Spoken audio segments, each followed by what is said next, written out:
Yo, what's going on, y'all? It's your boy Sebastian Ryder, and you tapped into another extra special episode of Cut Different TV. And we got somebody all the way from across the water, originally from Russia, in the building with us today. But you know how it goes, man. Before I introduce you to our guest, make sure you hit that big red button that says subscribe under whatever screen you watching this on. And it better be a TV screen because you tapped in with Cut Different TV. Andy, darling, thank you for joining us today on Cut Different. Thank you so much. I'm so excited. Yeah, it's a vibe. I'm excited to have you on. I mean, I don't know, a lot of you are probably watching this because of Andy, but if you're seeing her for the first time and you follow, if you follow you on Instagram, y'all will see her post 1,000,000 times a day, it feels like. I feel like I'm like immersed in your life. I'm a little annoying, aren't I? Well, I mean, I think it's just confidence. I mean, you said literally right before the cameras came on, you've been doing this since you were, what, 11? Like making music, yeah. I've been making since the age of 11, but like content since 2020. When the pandemic hit, I was like, I gotta get on it, Yeah. you know? So what was 11-year-old Andy Darling like? Very anxious. And that's why I think one of the reasons why I started making music was because I just had so much in me. And I was like, oh my God, I'm about to explode. And so I just started writing. So, yeah. And then that's when I found Avril Lavigne and I was like, oh my God, you can be that cool? I'm on it. Avril Lavigne was the I feel like Avril definitely had a vibe and like the eyeshadow shit. But then you got like Paramore. Yeah, Yo, they're like, so good too. And who else? So many. Oh my God. I was into Rise Against. Like I was into a lot of rock bands and I used to be a rock singer too. Okay. When I turned 13, I became like a lead singer in a rock band back in Rostov-na-Don, my city. You said a stuffed no.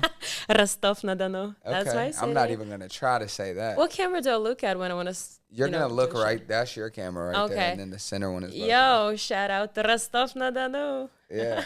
So this is what I think this is Andy's first like podcast interview in English. I think so. Yeah. We're gonna say that. Yes, because I don't remember. And if it's not, I'm sorry. And if she doesn't remember an interview with you, then you not cut different. I hate to say it, man. I'm throwing the shade. But anyways, we here to talk about all this amazing stuff that you've been doing. So before we even get into your rebrand in America, in Russia, you were going crazy. You were signed to Warner. You were doing so. I have a few questions, right? Yeah, shoot. We're just gonna do the timeline. How do you start at 11, you get signed at some point, you're a big star. Not even, no. I'm sorry to cut in. So I was, I started making music when I was 11. Then I played in all these rock bands when I was like 13, 15. At the same time, I was, I was taking like classes at a music school in Russia. When you go to whatever ordinary school, you can also take classes at a music school. So I was like a professionally trained pianist. So I learned how to play piano and I was doing that for like 10 years. I was also in a church choir for like 10 years since I was little. Yeah. And then when I was 17, I moved to Czech Republic, which is in Europe. Okay. And so I spent some time there. I got my degree there, and then I lived in London, Seoul. Then I went to Seoul, South Korea? Yeah, South Korea, yeah. Wow. And then I went to the United States for the first time, and then I went back to Russia when I was like 20-something. And then, I had my big radio hit, and then I got signed to Warner. But not me as an artist, but like my songs got signed to Warner. Thank God. So I'm saying you were 11, you were making music, and then you got signed. But the reality is... You started making music when you were a kid. You were grinding for 15 years. So many years. However long. And then you had the hit. So, like, the overnight success was a 15-year night. And it's literally this exact conversation I just had with my brother, like yesterday, because he congratulated me with, like, big collaboration that I just had. And he was like, oh, my God, you're so lucky. And I was like, bruh. For this to happen, I had to work for 20 years. 20 years. And yes, I am lucky. Absolutely. But at the same time, I believe that luck only happens when you put effort in. that's it. Yeah. That's facts. And you have to. Yeah. And put the footwork in. Mm-hmm. You feel me? Anyways, so you come, and we're going to get into your collaboration, League of Legends, and then we're going to also talk about the Oscar involvement that you have. Yeah, so the collaboration is not, I feel like I have to say it Go ahead the and say it correct now. way. Yeah. We're gonna go ahead and skip ahead. Yeah, okay. Just skip. Yeah. We got it. Oh no! I meant like it's not technically with the League of Legends, so I just have to clarify that it's with Riot Games. Yeah, With the Riot developer. Games, Yeah, the developer. yeah. And so let's just talk about it then. Yeah. Oh no, we don't have to. Sorry, I didn't mean to change the No, course you're good. completely. You're good. Now, so Yeah. let's talk about the collaboration that you're really excited about right now. Yeah. And then, we'll get into I'm super excited about that because I have a collaboration with this game called Teamfight Tactics, and so their developer is called Riot Games, and the song is out April 21st, and I'm just super excited because they're like incredible people. Just wanted to take a quick second to shout out one of our partners, Upstream.io. If you're looking for a tool or a platform that allows you to streamline your customer relationship management, no matter what business you're in, whether you want to manage leads, you want to manage clients that you already have, if you want to have a website that allows you to streamline all of your offerings and showcase who you are as a brand or business, look no further. And if you're looking to streamline all of your content scheduling and you don't want to use 5-6 different platforms to make sure that you're getting content out on time, look no further. Upstream.io, and it's certified cut different. Now back to the interview. That's amazing. And then while we're here just talking about amazing shit that Andy's doing, you just had a song on the soundtrack of a pretty big movie. Yeah. So tell them about that. I'm not even going to put the words in your mouth. You can say it yourself. Yeah, so the movie is called Anora, Okay. and it won, I think, 5 Oscars, if I'm... I think 5. And yeah, I just had my songs placed in that movie, and that's amazing. I had two tracks in it, and it was just amazing because when this contact that I have hit me up about like my tracks, and I submitted the songs, and they ended up being in a movie, and I didn't know what movie it was because that's how sync world works. And I was like, yay, I'm just excited that my music is going to be somewhere and I get paid. But then I found out that movie won. At first, they won like Palme d'Or, which is like a huge movie festival. I think it's in France. Okay. And then it just became so big in the United States. And then whoosh, it's like Oscars, and it's nominated, and then it actually won so many awards. I'm like, how did this happen? That's fire. Yeah. So does that make you like? Do you get a Oscar off that? Because you're on the soundtrack? This is not how it works, unfortunately, but this has been my like clickbait thing that I've been doing on Instagram. I mean, like asking people doesn't mean I have an Oscar, but I'm not dumb. I mean, if they watched the movie all the way through, it could have been your record that made them be like, wow, this is Oscar worthy. You know what I'm saying? Like there is no moment where, at some point you realize, wow, this is a great score. This is a great soundtrack. So, man, there's so much to cover that I want to talk about. I'm excited for this interview. We've been trying to get this together since we met when we did the collaboration with Vouch. You performed at the Fashion Week. But that was not this one. September of 2024. Yeah, and you were like, do you want to be on the podcast? And I was like, yeah. And now we're not going to say exactly when it is, but it's been a little while. We're in a different year. So it's amazing to have you on. And I believe when we first met, you were pushing the record, the Slavic Hood record. Yeah, I've been pushing that for a long time because it just does so well online. So it's just like an easy attention grabber. So yeah, I don't even know if I actually push the song. I just push it because I know it's going to get the views, and so that people can see me and then, follow me and listen to all my songs. Yeah, and you said that there was like a little controversy with that, or somebody had like, people were hating on you or mad about it or something? Oh, people have been hating on me all my life. That's like a thing. I don't think it's actually connected to that necessarily. Not to Slavic Hood, I don't think so. But it's just, I don't know. I feel like I just have that, presence that I just have this aura, confidence. I don't know. But people see me and they're like, oh, that bitch. Yeah. I hate you. Why? I don't know, but I hate you. Yeah. I don't know. It's like when your light shines super bright, people don't understand that their light can shine just as bright. People think that because your light is so bright that you're dimming theirs, but that's not the reality. No, that's an excuse. Yeah. It's not reality. It's, Yeah. you know, it's easy for people to say that. But Slavic Hood went crazy. The video was dope. Did you actually shoot that back home? I know your Yes. family was in it and everything. Yes, that was so crazy because I have been in the United States since like 2020. And so I was in a process of like, you know, getting my documents. I was on different types of visa. I had an artist visa, but then finally I got my green card and I was like, oh my God, I can go to Russia now. So I went back to Russia and I actually didn't even plan to shoot a video there. But while I was there, I just felt like I gotta do it. And I gotta do Slavic Hood because I'm there right now. So, you know, I literally just pulled everything in a week. It was like 1 week. I remember it was like Friday. I decided I want to do it. And like next Friday, I had everything edited.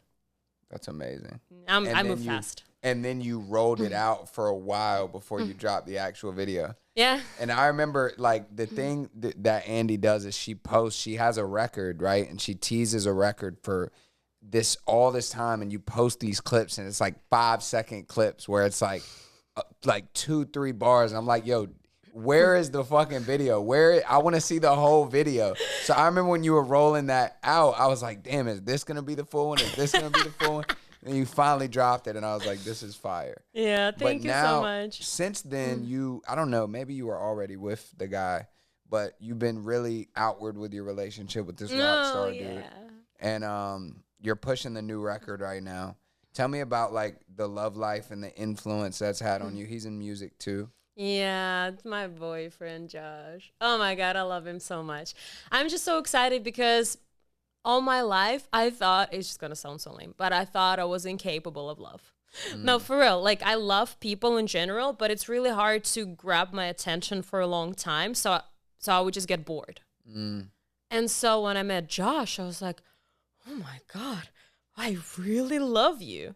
And I just don't get bored. And I'm just constantly amazed by this person. I like admire everything he does. I'm like I'm so in love. Like it's just amazing.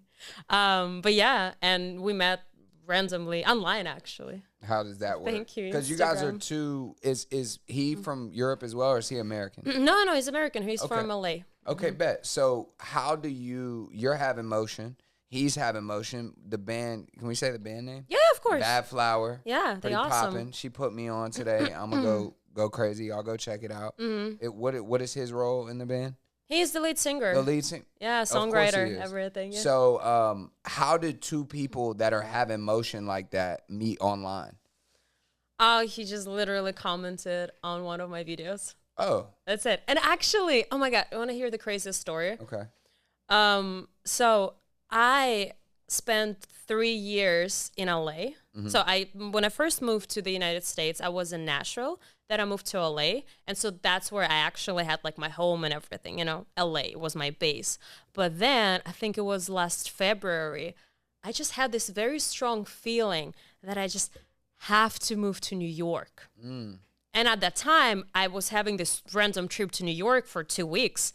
I performed there actually. But anyway, so I was spending time and I was like, oh my God, I just have to move here because I feel like this is where I'm going to meet my love. And I usually am not that romantic in that way, you know, at least not like openly, even with myself. I'm usually like, whatever, love, ew, that's so lame. But I just had this feeling that I just have to move to New York and it's going to happen. And so that was February. So fast forward to July, I moved to New York. Fast forward to September, I do my first random open mic. Thanks to my friend, thank him so much. And so I post that video on Instagram, and that video is the reason how we met. My boyfriend and I met. Wow. So he just commented like, oh, I think he said the voice is insane. Yeah. And as soon as I saw like his picture, and I was like, oh my God, there's something there. And that's it. And then his band was playing here in New York. Like I think it was Irvine Plaza. Okay. Yeah, and so he invited me to come check it out. And you pulled up, and then that was it. Can I cuss here? I'm so sorry. Yeah, you can curse. Curse? Okay. You already did, so. Oh, I'm so sorry. And I curse too. Oh, okay. Yeah, I think it's like the first few minutes we're not supposed to, but. Oh, okay. Worst case, we'll bleep it out. Okay. Are we live or no? We're not live. Yeah, we're live. Really? Not like live streaming, Oh, okay. but the cameras are rolling right now. Oh, I know. I know. For sure. I know that the cameras are. So- no, I just meant like if there's any controversial Yeah, stuff. we're no. We're live streaming to like the world right now. Like everybody in every country is watching us right now. Okay. No, I'm just kidding. I'm just kidding. I was just thinking, did I say anything bad? I was Nah, like, you're good. You're fine.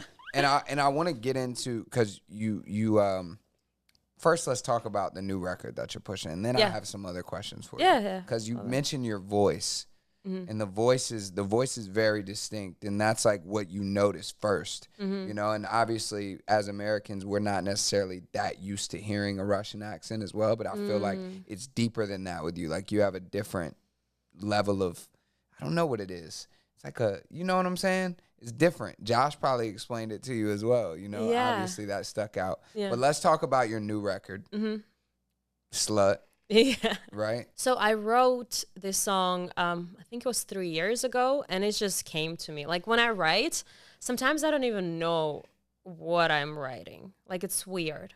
It's just words and flows and everything just comes to me, and I just write it down. And so I have been writing about domestic violence and abuse ever since I was like 17. And obviously I have had experience with abuse, but it's just very interesting how sometimes I would even write about stories that haven't happened to me, but I would just feel them extremely. Empath. Yeah, I guess. Anyway, so I wrote this song 3 years ago, but it was just so strong and just so much that I couldn't even imagine releasing anything like that. I just couldn't. I was like, how am I going to say it? Like, people are going to hate me. Like, this is weird. This is such a serious topic. And like, I'm a pussy. I can't do that yet. I felt like I wasn't ready. And so fast forward like 3 years later, you know, after all the work that I've done on myself and therapy and just a lot of self-analysis, whatever. Yeah.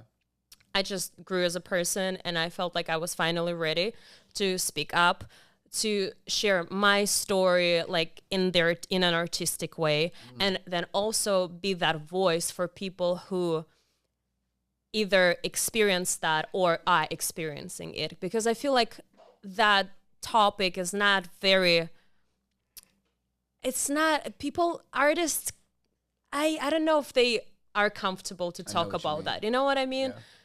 So I just felt like Not the as representation. Yeah, not as direct. I'm very direct. I don't know if it's good or bad, but I'm like, this is how I feel. This is what I think. This is what it is. That's it. And so, yeah, I feel like there are songs about different things, but not that many songs about abuse, and definitely not, you know, like how I say it. Like, you hit me. Yeah, and it's like, so I just backtrack a little bit when you're explaining it. Obviously, it's a serious topic, right? So you said that from a standpoint, even if you're not necessarily experiencing it, being able to feel those scenarios and write about them and kind of paint those pictures. Yeah. Is this based on personal experience, or is this one of the times where you wrote based on imagination? So that was a combination. So previously I had experience with abusive relationships, not physical abuse though. So the physicality of it was kind of what just came to me. I don't know why. And I wanted to change it. I was like, oh my God, but that didn't necessarily happen to me. You know, like nobody actually hit me. Can I say it? But then I realized, okay, so this is my artistic project. So it's Andy Darling. It is her story. And here's my story. So that song is kind of like a combination between my personal story and Andy Darling, which is a character. Man, you're so creative and dope. And Thank you. And so from a standpoint of visuals, like you've got some content that you've been pushing out for that. What can we expect more so, you know, between now and the big collaboration you have? Do you have like a full video? Do you have any like more documentation talking about the record? So yeah, so I actually have a full video on YouTube. And then I did like mini series about that specific song where, you know, I shared my story with the Andy Darling story, and that was kind of like a voiceover type content. I don't even know, I think it's miniseries. That's what it's called. Yeah. Miniseries. So I had that, and then I had some videos with Josh. Yes. Yeah. I saw those. Yeah. So funny. Sometimes people would message me saying, "Why would you portray Josh as an abuser? This is so bad, blah, blah, blah." I'm like, bitch, come on. Like, he obviously is in the video. If the song was about him, he would have now been in the video. Like, get off my... Whatever. And speaking about, just to kind of double back, right? So speaking about, you know, finding your voice and finding the strength to put out a record like that. You know, it's an intense record. Yeah. And, you know, so go listen to it, by the way. I want to say it one more time. Go listen to Slut by Andy Darling. It's fire. I don't know why I crossed my eyes for this. I'm so sorry. I'm awkward and weird. I didn't mean anything. You cool. And you matching the set today, too, which is fire.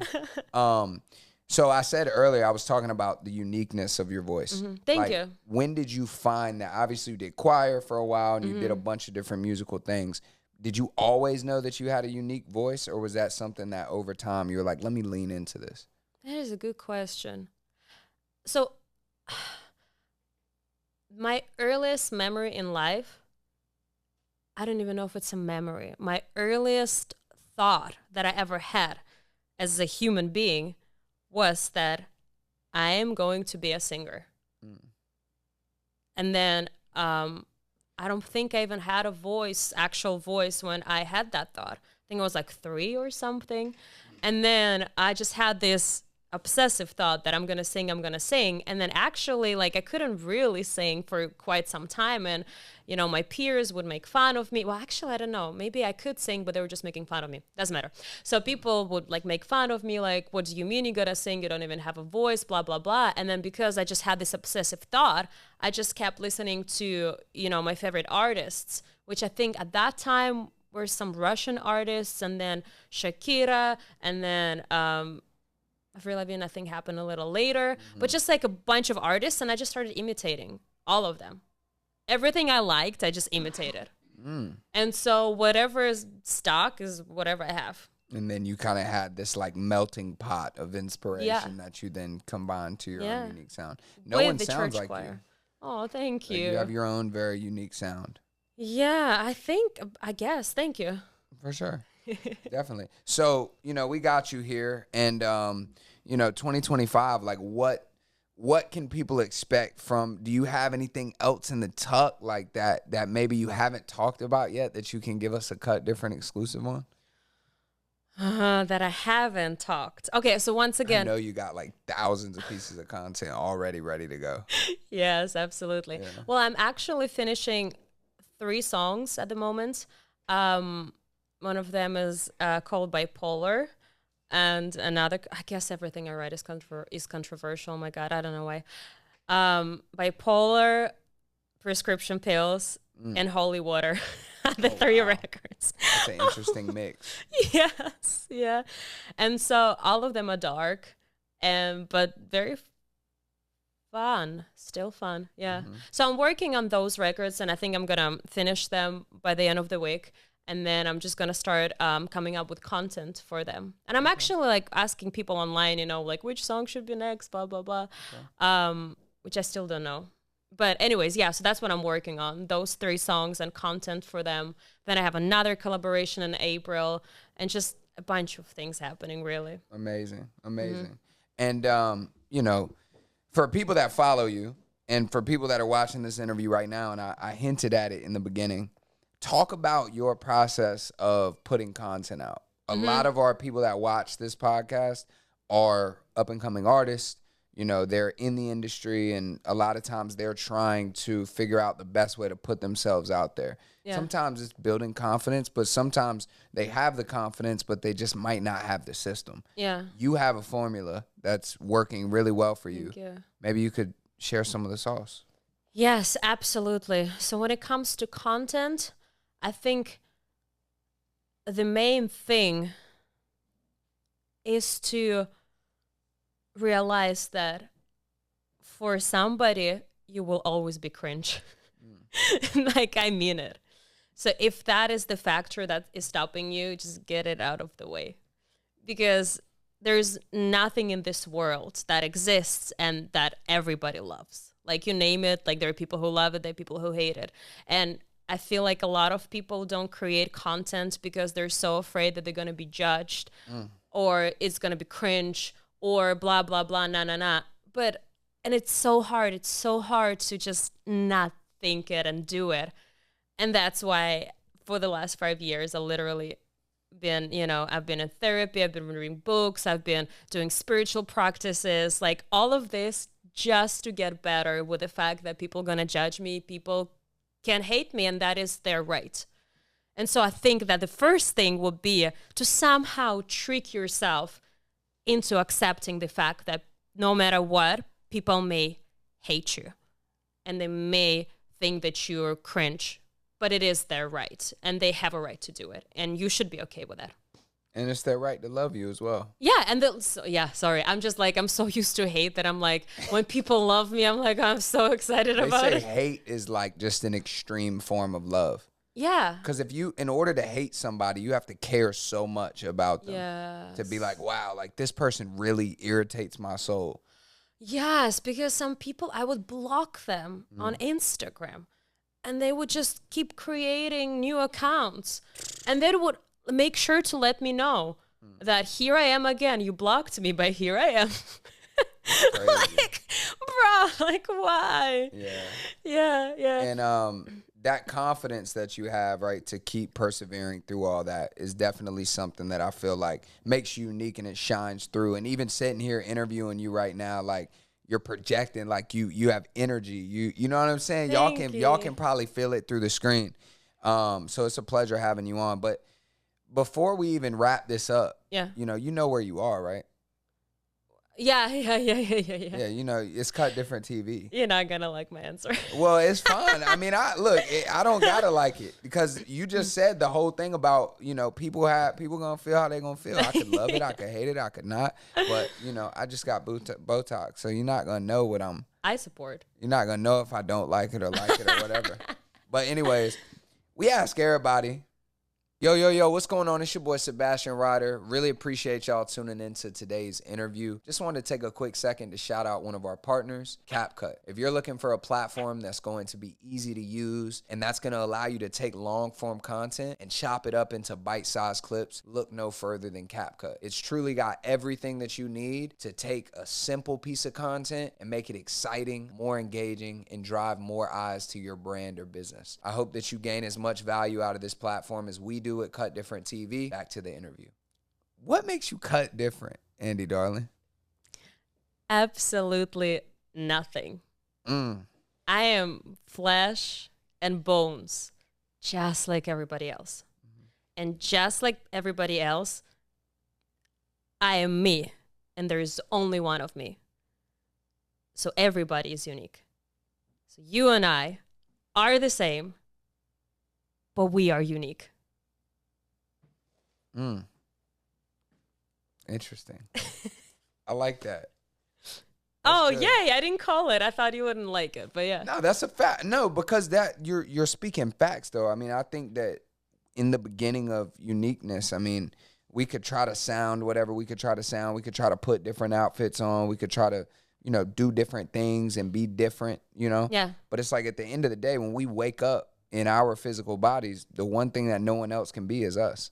Exactly. So, I mean. And that's why I think that being different in the way that is portrayed in society, in the media, I feel like it's a little bit forced in a way, I feel like people don't even have to try to be different. You are already different.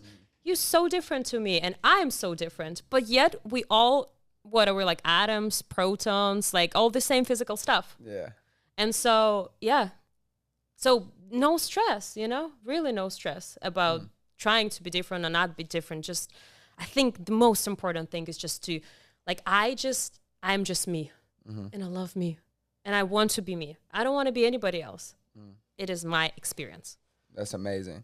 And if you guys have watched this interview all the way from top to bottom, I don't know how long we've been sitting here, but it feels like she said some amazing shit. And I hope that y'all picked up some gems. Y'all got some advice. and y'all learn something about Andy Darling because she's an amazing artist and she's got a lot of dope shit going on. But I will say before we get out of here, is there a closing thought that you want to leave them with that you want them to remember you by if they're seeing you for the first time? Yeah, I think what I just said, like can it be not story or not just a thought, but a little story? It can be. So my mom called me today with the anxiety, the exact same anxiety that I have. She called me and she was like, oh my God, I feel like I haven't accomplished enough and haven't done this and that. And oh my God, I'm getting older and everything. And that is not typical for my mom. She is like a cheerleader. She is like just like a ray, like she's a sunshine, you know? Mm-hmm. And so when I heard that, like I heard me, I was like, that is me. And that is so many people. We feel like our accomplishments and all the things that we do, like they're just the most important thing. And yes, they are. But at the end of the day, we all just die. And I don't mean to sound like negative, but it doesn't even really matter. At the end of the day, just be you, be a good person. Not nice, be a good person, be humane, and just live. That's it. Because you're going to die. Exactly. Facts. I ride with it, man. Well, I think that's a good point to end on with some reality. Mm-hmm. You feel me? And you know what I'm saying? At the end of the day, we got Andy Darling in the building. It's been a pleasure having you on. Thank you so much. For all of you guys that are seeing her for the first time, where can they find you and how can they show love? Oh my God. So on Instagram, I'm Andy Darling, ANDY_Darling_AE. I don't know how to change it now. But everywhere, if you want to listen to my music, watch my videos, it's just Andy Darling. But Andy like a guy, right? ANDY. Yeah. ANDY. Yeah, like Toy Story.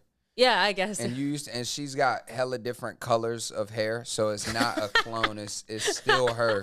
Today she just decided to put the blonde hair on some Marilyn Monroe vibes. Yeah, I guess. But shit, let's go ahead and wrap it up then. I go by the name of Sebastian Ryder. Thank you guys for tuning in to another episode of Cut Different TV. I'm here with the one and only Andy Darling. And we'll see y'all next time. Yay. Peace.